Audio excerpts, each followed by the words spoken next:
Hello everybody, welcome back. My name's Jace. This channel's about my N-gauge railway, and today I'm going to show you what I've got for Christmas, but I'm also going to be doing some work on this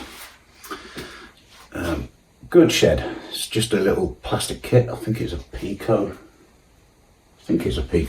kit, and as you can see, I glued the walls to the base last night and put the brick fascia on the sort of concrete plinth.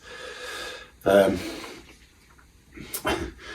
did get called in to sort out the log burner at one point, came back with grubby hands and put it all over the model, but that's alright, that'll add to the weathering.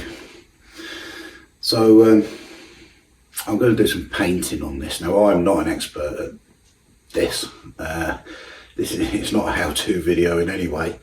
It's just me having a go at making this look sort of semi-realistic. And then once I've got this bit painted, I'm going to look at putting some lights in it, some LEDs, and making it better than just the kit, hopefully. So we'll put that over there. Although I've got lots of rolling stock kits to make wagons, I'm not doing them at the minute because every time I want to work on the board I have to remove everything. So I will save building some more rolling stock for when I get up in the loft. And following yesterday's video, I just want to thank everybody for their comments and observations and suggestions, because when you get involved in designing something like this, you get so close to it that sometimes you miss the obvious. And some of the comments, or in fact all of the comments, have been very useful. Now, unfortunately, my IVA 2MT didn't turn up. I was asked to provide links to things I'd like. That was one of them. But obviously it is quite an expensive purchase, and the decision was made to have several smaller things, less expensive things, so there was more to open on Christmas Day. But one of the things I asked for was a level crossing kit. As you can see on the inside, some quite detailed stuff there, and that's for this little part where road traffic needs to cross the station lines and get into the goods yard. Now, I'm not saying I'm going to use the whole crossing because I don't think it would actually fit where I've got my tracks, but certainly the barriers and things I can make use of, and if I don't make use of them here, I'm going to make use of them somewhere on the layout in the loft. So nice little present. I also got these. Now, these are tiny little bollards that you would tie your boat to or your ship to, and I will unwrap them and show you them in a minute. I also got this, which again I will unwrap and show you in a minute, but these are the what would you call it, the edging to the docks or the harbour, so the pilings basically that hold the land back where the docks are. So these are laser cut plywood by the looks of it, but I will offer one up and show you in a minute.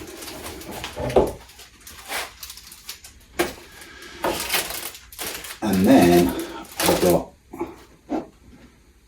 this, and this is one of the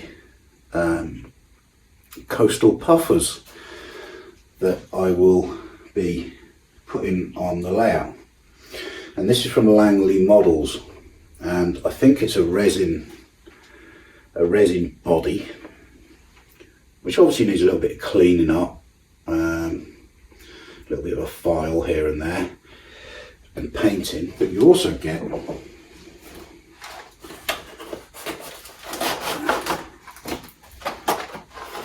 all of the mast and fittings and details as white metal,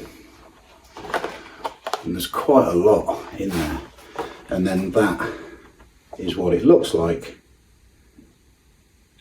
when it's assembled and painted and stuff. And I can obviously have a few of these on the layout and paint them differently and weather them differently. And these ships were crucially important in times gone by for getting supplies out to the Hebrides and the islands. So, and they were extremely useful in that they could load and unload themselves with the davit type system, but on the mast. So that's going to be a nice sit down job over a few evenings at least. I'll move the camera and I'll show you these things close up. So here's the little coastal puffer. This was designed to take one of these. When I was designing the layout, I was constantly referring to Metcalfe and Langley models and other suppliers for dimensions of things. And so if you can imagine that in there, and it's getting loaded or unloading with goods from this track and this track. It is quite a loose fit at the moment, but don't forget I've got to do some kind of edging to the actual dock here.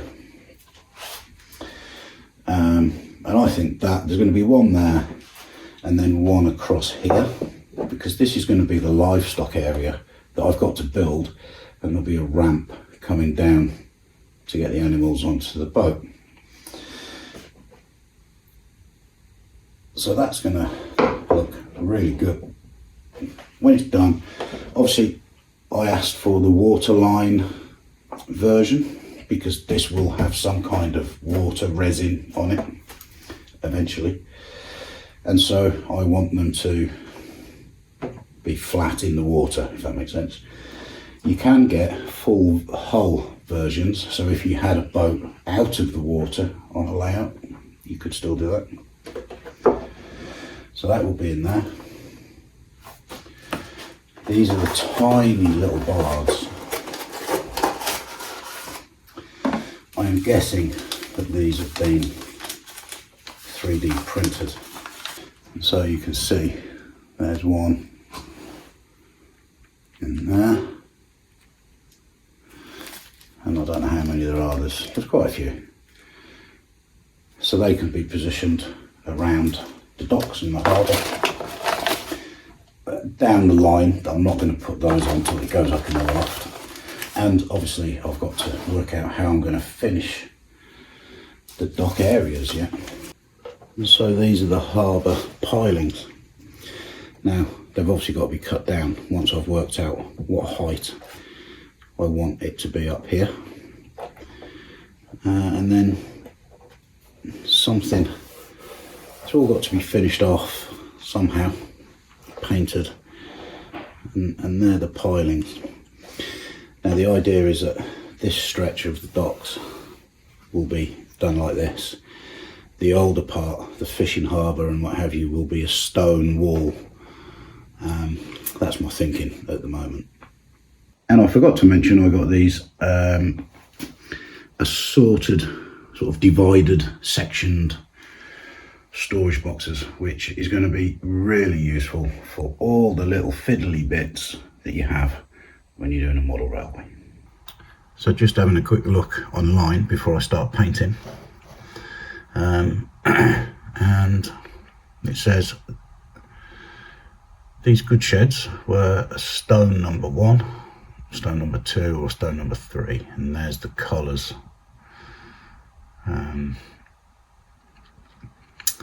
I quite fancy having a go at stone 3, sort of mid-brown with a reddish tint for the wooden bits. And then I had a quick look for some pictures Nothing exactly the same as what I've got, but there's some ideas there.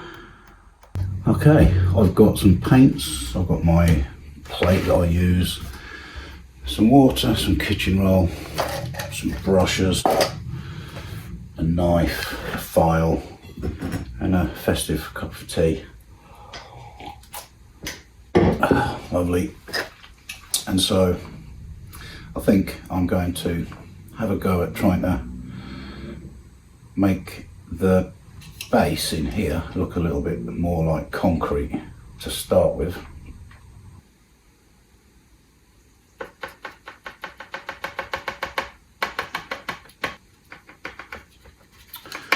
So what it looks like is black stipples on grey plastic. So that is not the desired effect that I would like. So I'm going to get a bit of brown as well. Again, a very tiny bit. Just to try and make it look weathered, dirty, sort of like there's been thousands of footprints over the years all over it.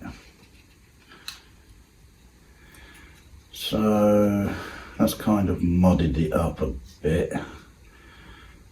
What does it need? It needs, I'm wondering if I were to wet the brush now and just sort of smudge all of this around if I can. So we have a sort of mix of black and brown.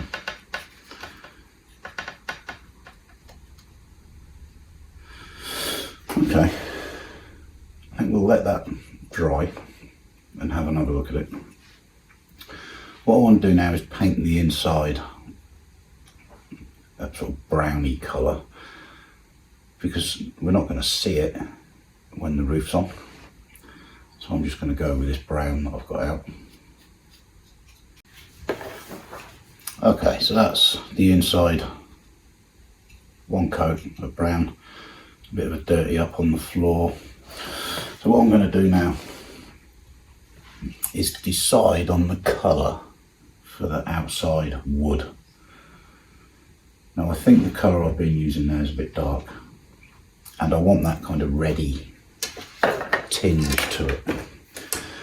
So I'm going to have a go with this, which is burnt sienna.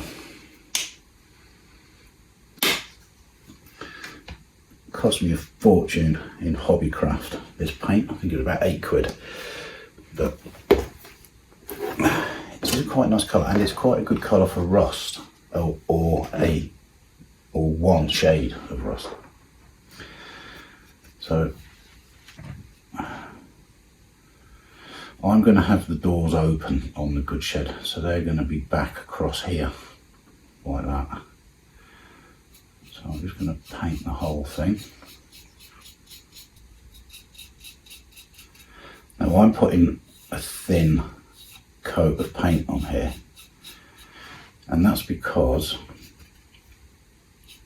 I don't want to fill up the grooves in the planks with paint, because I want to put a black wash over this later.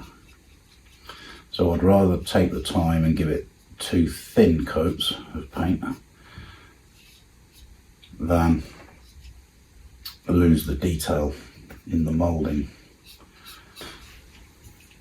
Alright, so there we are with the second coat. I quite like the way it's patchy. Now, if this was a brand new shed, then yeah, I'd perhaps leave it like that, but I want it to look like it's been there quite a while. In fact, I believe that these sort of wooden sheds were very popular around the turn of the century,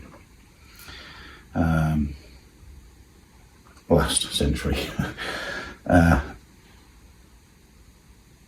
So maybe a bit of an early type for my layout, but it could be a remnant of the original station. And interestingly, the station that I want to model, use as a prototype for ideas and inspiration, is also of a wooden construction, the station building, or has a wooden cladding to it. But that's going to be another video another time. So what I think I'm going to do to make this look a bit older is get a tiny bit of the darker brown and gently brush that in here and there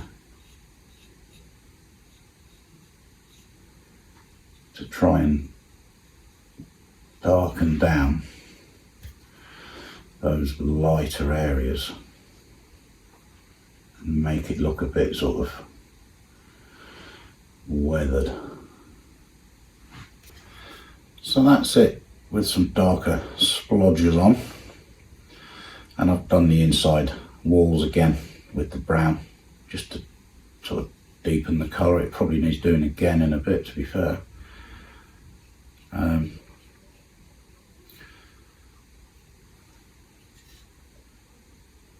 So that's looking a bit better.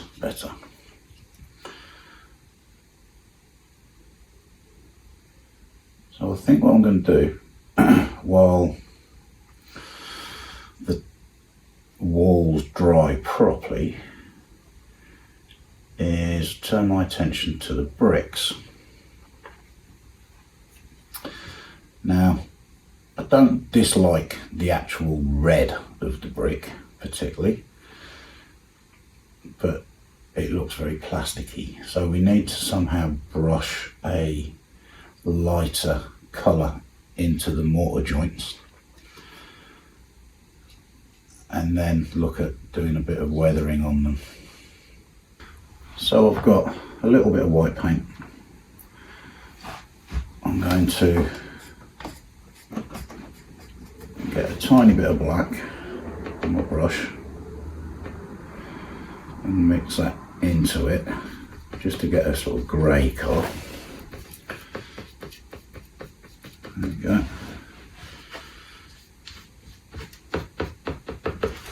And then I'm going to water that down a little bit, not much, so we get something like that. And then I'm going to brush it on to the bricks, but wipe it back off with some kitchen roll, hopefully leaving this lighter colour in the mortar joints.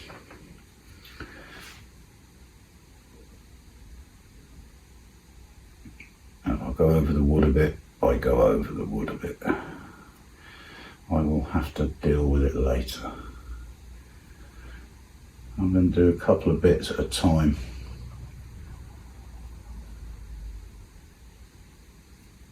Just so it doesn't dry before I can wipe it off.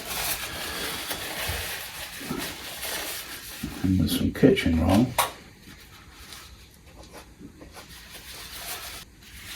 wipe it off, and we're left with that sort of effect.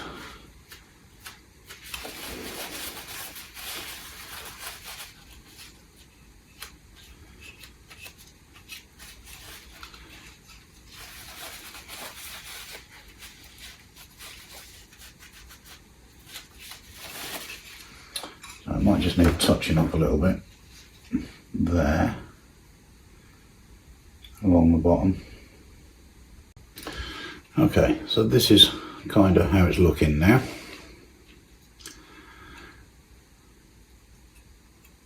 Not too much grey there on that corner. That's better.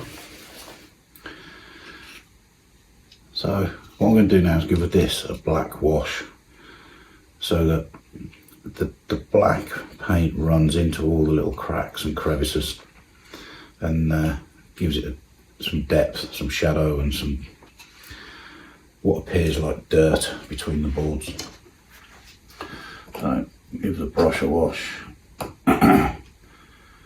add some water to some black paint.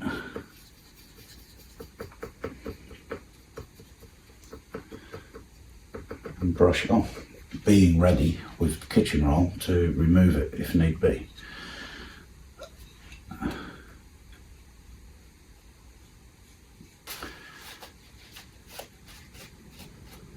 I'll dab it off.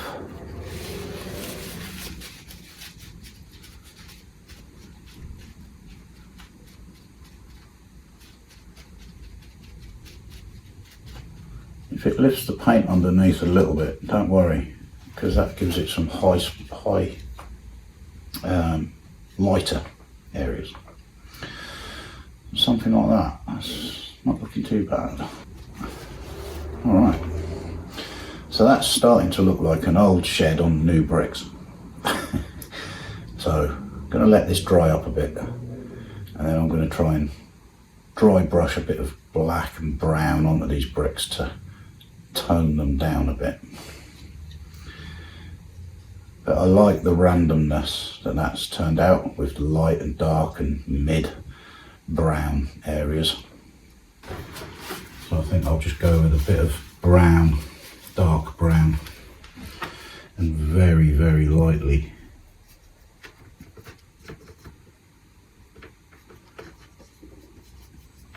brush it over the bricks, especially near the bottom. It's a little bit better. And I'll do the same with a little tiny bit of black too. And I'll bring you back and show you. So that's the bricks toned down a bit.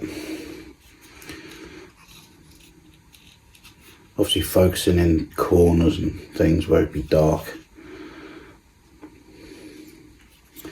And it just makes it look a little bit more weathered and got dirt from the years it's been stood there. So now I need to get the parts for the roof and look at them and see how I'm going to make it so that the roof is removable. Then we can put some lights in there, and then I can always get to them if I have to by just lifting the roof off. So what I'm going to do is get some of my framing card, and then I'm going to draw around the end of the building, something like that. Cut that out a little bit smaller than it is there to allow for the thickness of the plastic.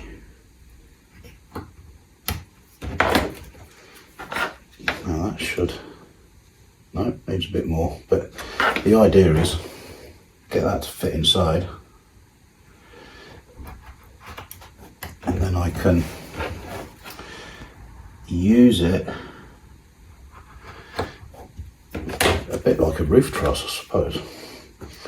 So that will be glued, not glued, it will be glued to the roof part, and it will just push in like that to help hold the roof together. I'll cut another one and put it here, and I'll make one, or probably one for the office roof as well at some point.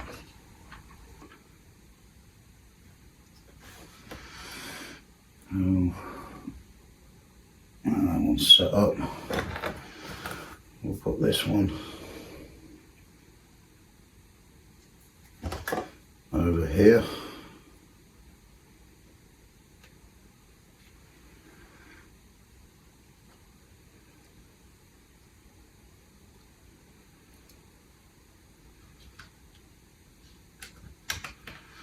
And I've got to try and do it without gluing myself to the roof as well.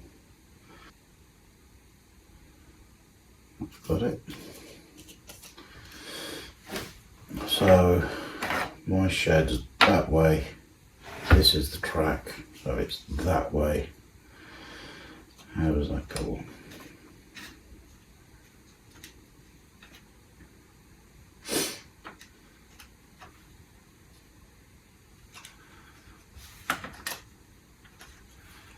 I need the roof to twist this way a little bit at that end, so I need to try and cut that card down. I haven't quite got it in the centre of the roof.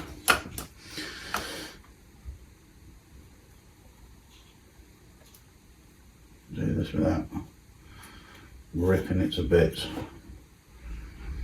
or cutting my finger. Okay, so that's the roof on. And I've done the office roof exactly the same, with a couple of little tiny bits of card in there to act as rafters. So the LEDs I'm going to put in there are just these, what are they? Sort of stuff you put around my lad's got them in his bedroom and stuff like that. For effect, aren't they? People put them under their kitchen units and stuff. Don't cost much. I think I bought 2 5-metre rolls quite a long time ago now. I think they were about 10 quid. And you've got loads and loads of LEDs. So it's got a little cut marks on there. So if you can see there, there's a scissor symbol. So I can cut that there.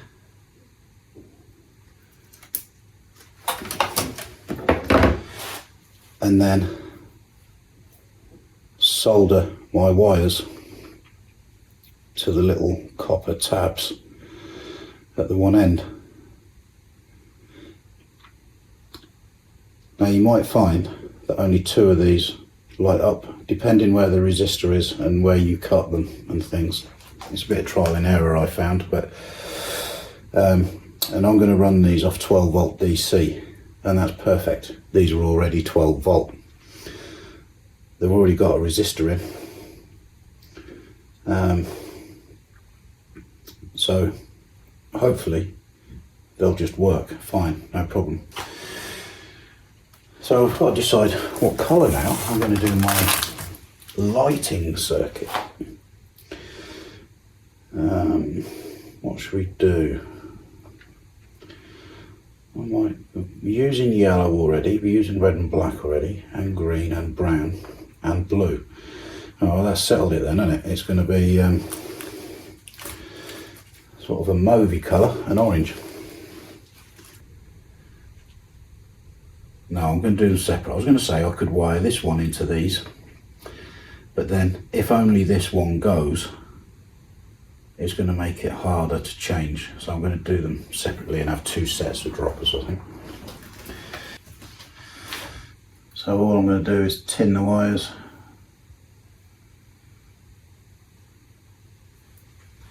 Tin the little tabs, same as I would with any other soldering job really.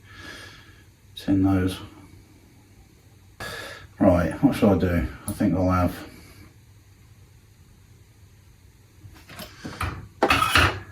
we'll go mauve as the negative, orange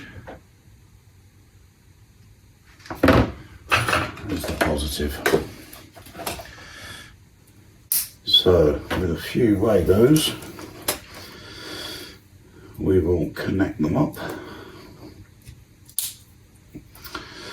I said that orange was going to be live and mauve was negative.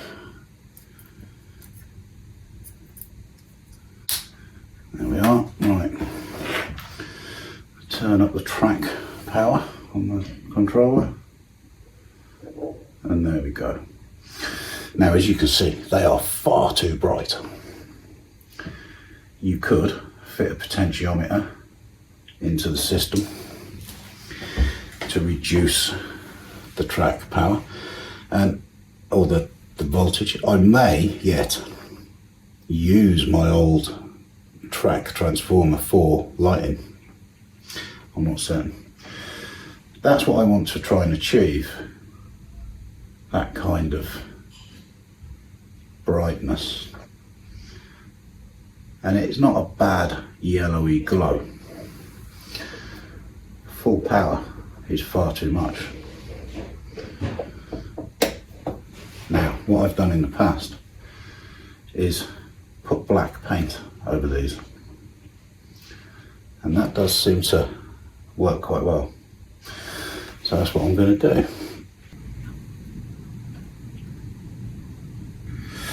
It's just about covering as much of it as you need to cover to get your yellowy light effect. Okay, so now I've got the little sort of effect that I want.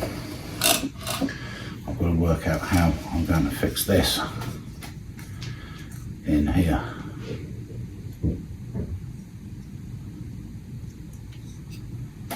And where I'm going to bring them in.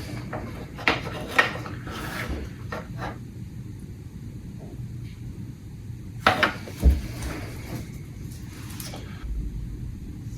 think, in all honesty, just glued up in the roof like that will be absolutely fine.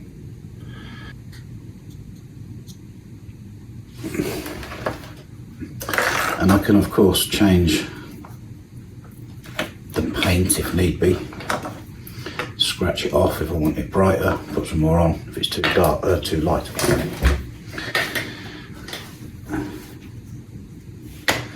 So I've now got to get, which way is which now? It's that way. So I've got to get those wires down and out through this corner, or this corner of the building.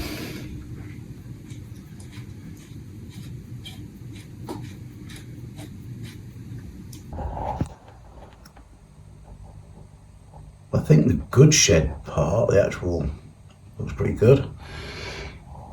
I think the office needs to be a bit brighter. There we go. I need to paint the inside of the walls black to stop the light leaching through the plastic, and the inside of the roofs as well. That's better. You can see it's not bleeding through the roofs anymore. I've basically just painted them with black paint on the inside. So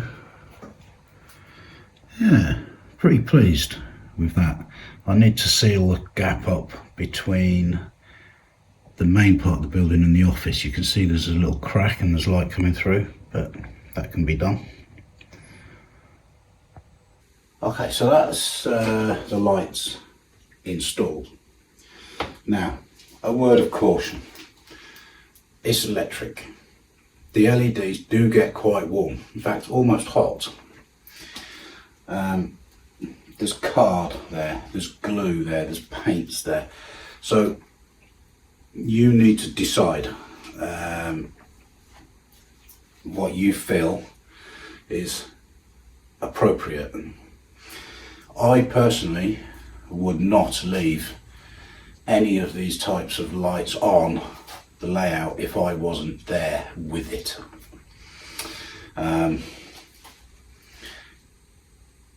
I just don't think it's a good idea. So, you know, it's knock the power off to the lights when you're not in the room. That said, I've used this method quite a few times in the past and never had an issue. I'm just pointing out the fact that you've got combustible materials next to things that are getting quite warm.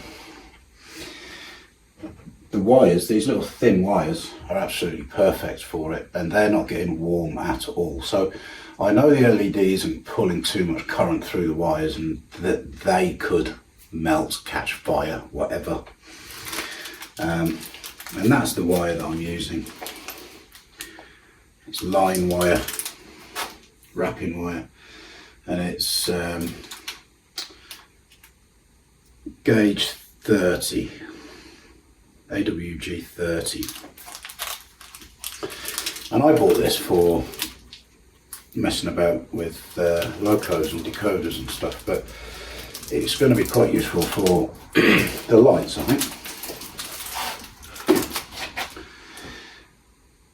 I will operate my lights from the control panel, and each section of this board will have its own switch. So the goods yard will be its own circuit, and that's what this little shed is part of.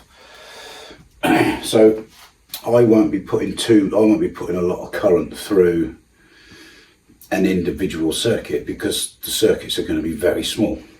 If we think of the TMD area on here, it might have a couple of high work lights shining in, and there might be some lights in the engine shed.